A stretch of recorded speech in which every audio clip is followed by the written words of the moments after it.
Đôi khi mình im lặng, người khác nói mình không hiểu. Thật ra cái gì mình cũng hiểu, thậm chí còn hiểu rất rõ.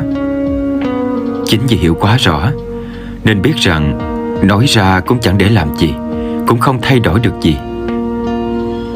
Đôi khi nhìn thấu được một sự việc, hiểu rõ tâm can của một người, thứ mà mình có thể làm đến cuối cùng cũng chỉ là im lặng. Vậy là coi như ta mất nhau rồi.